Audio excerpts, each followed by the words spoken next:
Welcome to the Poland presentation by Chloe, Danny, Eric, Kale, Sam, and Seth. Right off the bat, we want to talk about the Hofstede's cultural dimensions theory.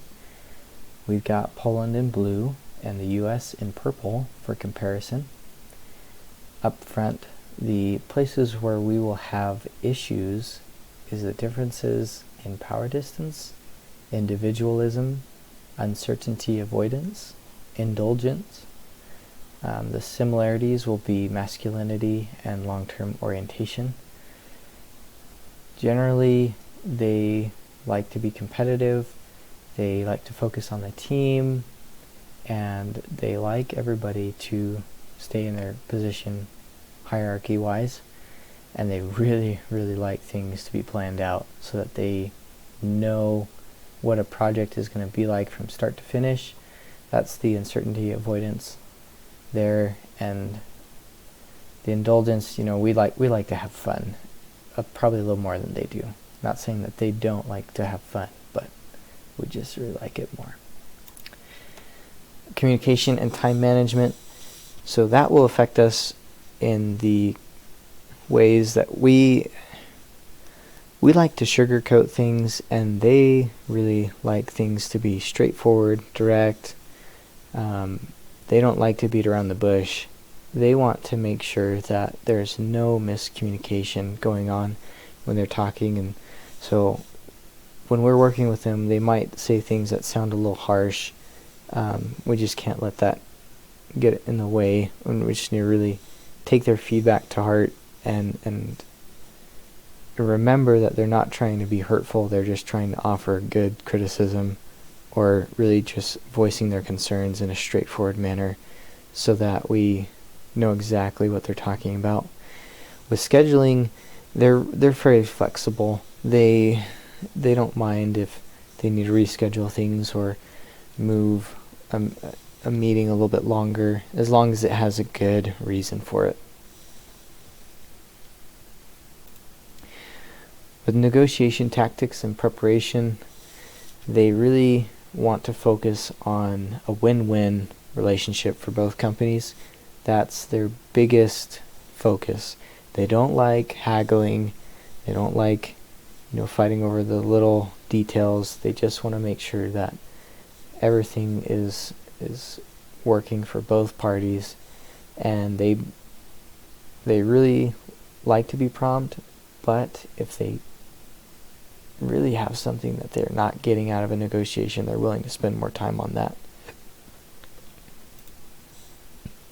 The general makeup of their government is going to be pretty similar to ours.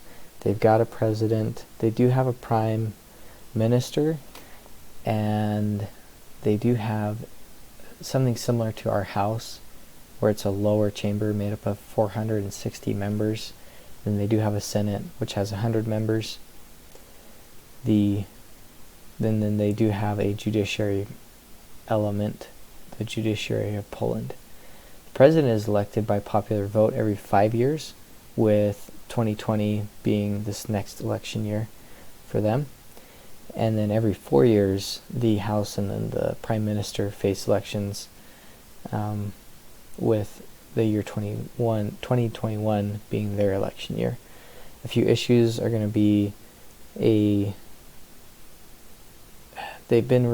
people are kind of unnerved about this next election. They really want things to go well. They've been having issues with the judicial branch being accused of illegal actions, and then they have had a continuing war between Warsaw and Brussels, and all those things will contribute to a pretty heated environment socially, and that could hamper our ability to sell and develop business relationships. In the Economic Freedom Index section, we talked about how their score is about 67.8, a little bit higher than the world average of 60.8, and that means that they are classified as moderately free. They do have high scores in investment, trade, and financial freedoms, along with property rights and fiscal health. Those increases have granted them a higher GDP and lower poverty, which is pretty amazing. But on the flip side, they have scored low in categories such as like judicial effectiveness and the government spending. As you can tell, the judiciary branch was having issues. But I think overall, this is a pretty good place to invest in regarding these scores. On the next slide, the main focus that we found was that it takes about 37 days to start a company in Poland compared to the 12 days in the United States. However time consuming it might be, it is less expensive to start a business there.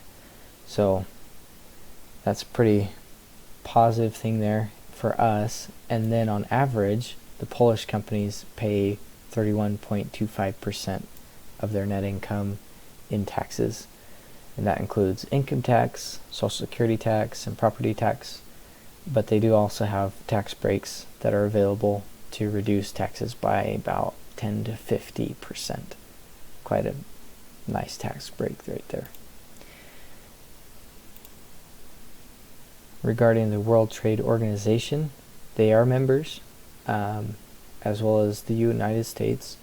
And that gives us that most favorable nation applied tariff. So we get that lowest possible tariff. If we're going to make a little comparison here, if we were to ship a vehicle that is totally constructed and put together, they've got a rate of 35%. That's the tariff rate. But if we sent it over in parts and then imported it and assembled it over in Poland, that would be an average of 5%. So plainly you can see if we import, like for example, like accessories for motor vehicles like bumpers, safety seat belts, brakes, that would be the 5%. But if we sent over like a firefighting vehicle or concrete mixers or things like that, then that would be the 35%.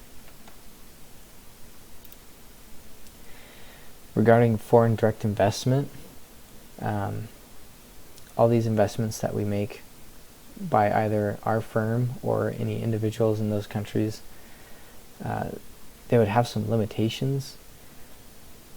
Some of the limitations that we need to consider is the restrictions through Polish law when it comes to foreign ownership of companies. They're very protective of their land because they don't have very much of it. So access to and ownership of real estate is restricted to just Polish companies, depending on the economic sector. The government is currently pushing domestic ownership in certain industries, making it difficult for us to get in, like the energy, finance, and mining sectors. Those ones have high restrictions. But they do have one incentive where their geographical location, like depending on where you're at, is going to be, they're going to have high incentives for outside foreign investment. They have high tax breaks. So most are ranging around like 35%, some as high as 50%. And then there's probably like 2 or 3 little sectors, not very big, that are as low as 10%. But those tax breaks would be very nice for us. And they really are trying to get other companies to come into their country right now. Regarding the current economic conditions, as you can see these charts here, for the past 5 years, their trends have gone down a little bit and then gone up, except for the GDP PPP. So that it's just gone up. And then the growth in the GDP, as you can see on the far right, it's gone down, then gone up, then gone down. And it's really just had that trend for quite a while.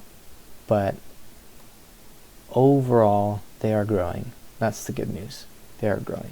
They're producing more, and it's going to be a great place to go to produce more. One thing that I do want to point out, though, is that their GDP has grown 4% in just the last year, and the national consensus aims for 4.2%, and so they are just shy of that goal, but they are pretty consistent in growing. Regarding, again, current economic conditions, the inflation rate is just slightly higher than the ideal inflation rate. So theirs is 2.41% and the ideal one is 2%. After 2015, the subsequent rise in inflation was caused by raised prices in consumable and pleasurable products such as like foods, alcohol, and hotels. Their inflation rate still is quite low in conjunction with the strong GDP growth. That makes them a really fast growing economy. So that's something that we could benefit from in growing our company there.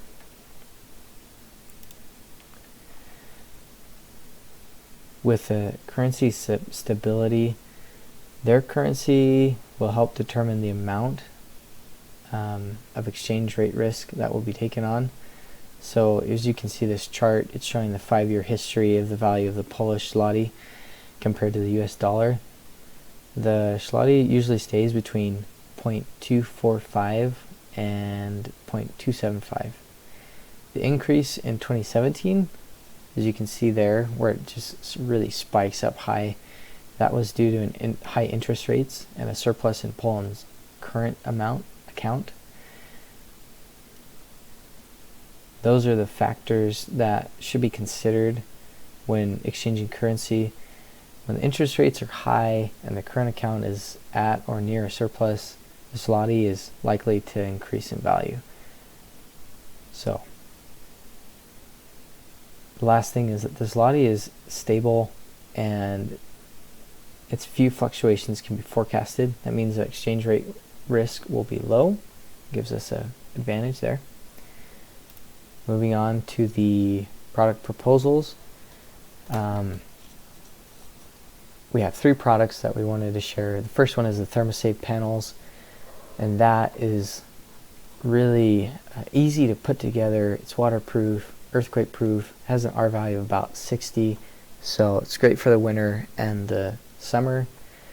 Disadvantages, it's going to cost more than the traditional 2x4s and sheetrock and things like that, and it's not as available. It's not easy to get a hold of. Those are the issues right there. And the reason why we think they need it is because of their weather conditions. Like, it gets super cold there, about -40 is the coldest it gets there, and they are having a lot of higher prices with the real estate market, and so this would just add value to their buildings. And they like to have buildings that last a long time because of their uncertainty avoidance. And they are focused on, keeping their buildings green, and this would help them with that. Product 2, methane gas domes. This is another eco-friendly option for them. Gives them efficient use of that, and it's sustainable. The disadvantage is, again, expensive, and it's going to take up precious farmland. So there might be some way to kind of make those two work together. Like we said, air quality, it's gonna be really environmentally conscious, and it will help them in the long run. Number 3, electric car charging stations. A lot of these proposals deal with being eco-friendly, and they don't really have a large background for electric cars yet, and so that's something that we could break into and get them in. That's why they need it.